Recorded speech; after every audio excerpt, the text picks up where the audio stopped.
શું નામ છે સાહેબ આપનું? મિતુલભાઈ. મિતુલભાઈ ભટ્ટ. અને આપ ક્યાં ક્યાં રહો છો? ઈસનપુર, અમદાવાદ. ઈસનપુર, અમદાવાદ. અને આપને શું તકલીફ હતી? વાળ ખરવા અને સફેદ વાળ જલ્દી થતા હતા. ઓકે જેના કારણે ખાસું ટેન્શન વધી જતું હતું. Okay okay. અને તમને બાલાજી નેચરો કેરનું એડ્રેસ કોણે આપ્યું હતું? એમાં એવું હતું કે હું અહીંયા બાજુમાં દવાખાનામાં આવ્યો હતો અને હા. સામે સ્ટેશનરીમાં ઓબ્વિયસલી શોપિંગ કરવા આવતો હતો. ઓકે. તો જ્યારે જોયું હતું ત્યારે ખબર પડી હતી બાલાજી નેચરલ કેર વિશે. હા. સો અહીંયા આવીને એકવાર વાત કરી સર સાથે. સર બરાબર. કીધું કે તમને આ દોષ છે અને એમણે એ પ્રમાણે મને દવા કરી આપી, જે દવાનું રિઝલ્ટ સિરિયસલી બહુ જ સારું હતું. બરાબર. અને કેટલા સમયથી તમે દવા કરી રહ્યા છો?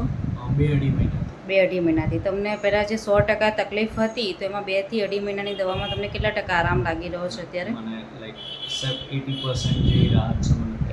80% આરામ છે. સિરિયસલી મને બહુ જ સારું રિઝલ્ટ મળ્યું છે.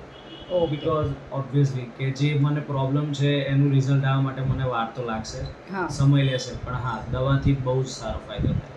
ઓકે. અને આ તમે લોકોને એવું હોય છે કે આયુર્વેદિક દવાથી સાઈડ ઇફેક્ટ થાય